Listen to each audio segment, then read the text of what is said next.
Hello everyone, and welcome to a preview video for the newest Steel Division patch. And this one is a big one, and a one that people have waited for a long while when it comes to balance changes, I would say. And the biggest one you might already see here. Fallschirmjägers now cost 40 points. And that makes them quite a lot more ineffective when it comes to cost. Quite a bit more pricey upfront to get onto the battlefield, and should for sure take them off the S tier slot. Third Fallschirmjäger also got some other nerfs. Or one more general nerf for Fallschirmjägers is that Fallschirm Pioneers don't have the G43 anymore. They now use Carabiner 98k, so they have a lot less damage output as well. They still stay at 30 points, but less damage output for sure there. They're still a 12-man, 30-point TNT squad with FG3 LMGs, basically, so they're still quite good, but weaker as well. And then the other changes here are in the artillery tab. You lose the 380mm off-map, and the air tab is slightly more expensive now. We have a couple more 2-cost slots and 3-cost slots, like basically this, went forward. And let's move on to the next division that got nerfed. The next division that got nerfed is the 17th SS. And the first and maybe biggest nerf to it you might not see on the first look, but it's that quite a couple of its infantry units lost a transport. And that transport being the fastest transporters in the game with the traction. All of the divisions nerfed are top tier when it comes to win rate and quick play, and that's why we nerfed them. This patch overall will be more focused on nerfs, with the next patch that is upcoming more focused on buffs of the lower divisions, but it will be split into two. And as you can see, yeah, no traction here anymore. For the flamethrowers, for example, no traction anymore for the MG42. Only a couple of units, like the Fallschirmjäger, still have it. The Recon Aufklärers still have it. The 2-man and the 2 leaders. Another nerf to 17th is that they also lost their off-map. So they have a bit less versatility in the artillery tab as well, which is quite a significant nerf as well. And together these should reduce the win rate of 17th SS by a bit as well. It will still stay on top level, but it might not be S tier or high A tier anymore. It might just only be A tier, but I'm not too worried that this division will fall too deeply. But now let's move on to another German division that got nerfed. And the next division that got nerfed is the 5th Gebirgsjäger. And here a really simple nerf happened. The Gebirgsjägers themselves went up to 25 points. And that is just fair as compared to other 20-point infantry units. They just had insane strength. More firepower than most 20-point line infantry, as they have an MG42. More hit points than something like a grenadier even as well. And then also more CQC power than your normal line infantry. And with the G43 also more or same mid-range firepower as units with normal rifle.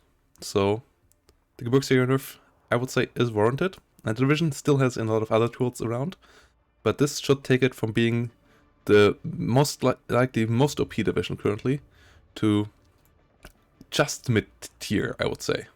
Somewhat closer to maybe the 38th Jäger and so on. Another nerf here was that the Gebirgsführer goes from 25 to 30 points.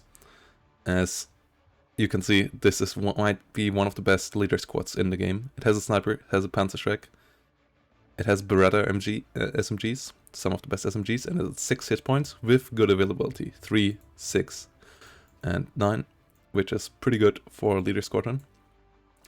And I would say it's a warranted nerf.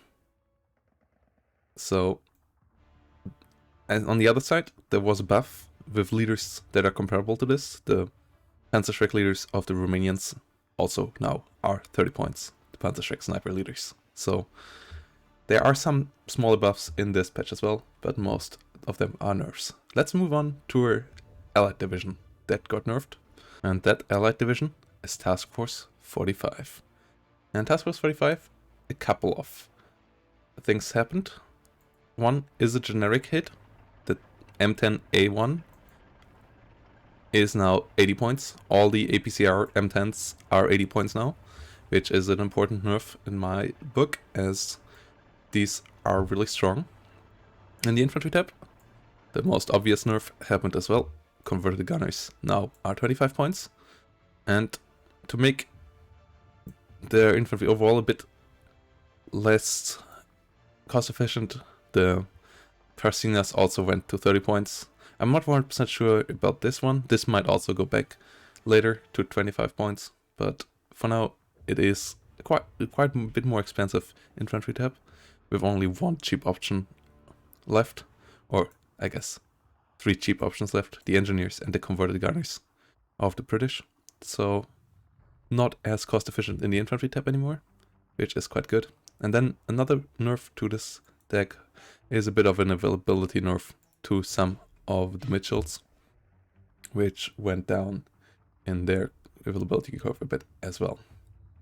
Now let's come to one division that got buffed, and that division is Corpo Italiano di Liberazione. And here 2 buffs were made. One is the Bersaglieris, now are 20 points, to be comparable with the Bersaglieris on the other side. They still lack the radio that the Axis Bersaglieris get, so it's just fair that these are at least now the same price, and somewhat useful as a 20-point recon unit.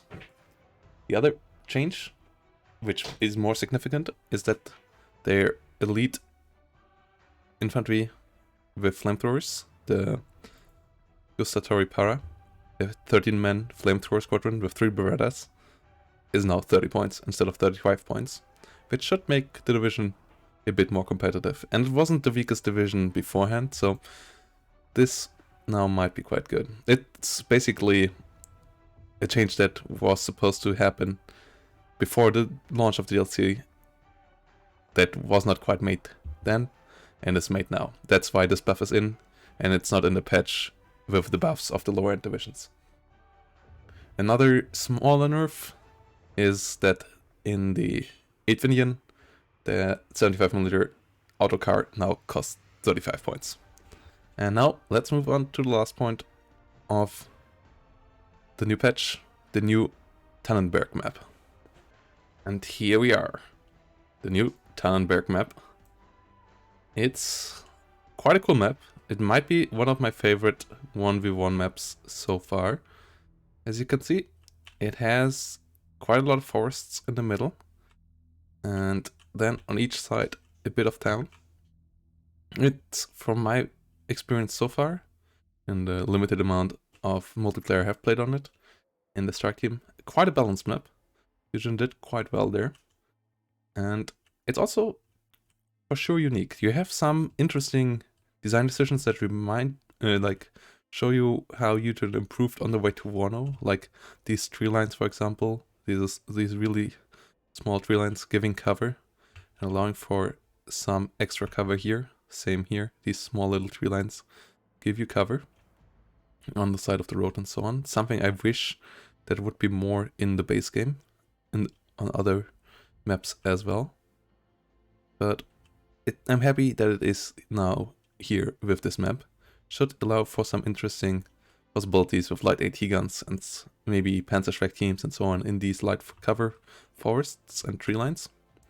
As you also have some nice heavy forests around the edges, at least on the southern side. And really a big chunky tree line in the middle, with a bit of elevation inside as well.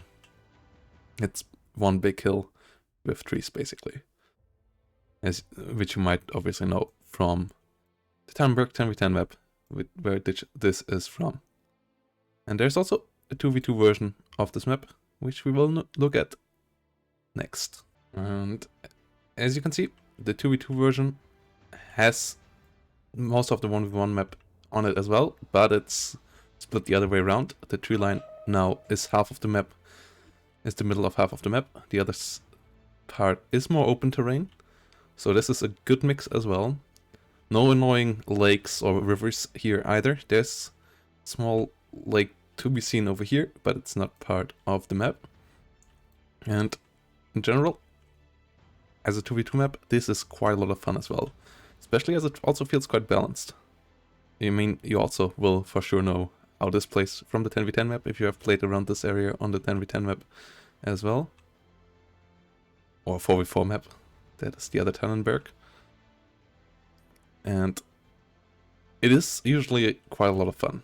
So I'm pretty optimistic that it will be the same here. When it comes to flag balance, it also felt quite well. As you also have some nice deep flags, but some really close flags as well that can fall on early on. And both sides have somewhat equal flags, somewhat equal positions, without being mirrored like an Orsha NERF or so. So I hope you will enjoy this patch, and if you like this content, feel free to like, share, and subscribe. And if you have any feedback or any comments about it, leave them down below. And I hope to see you in the next one.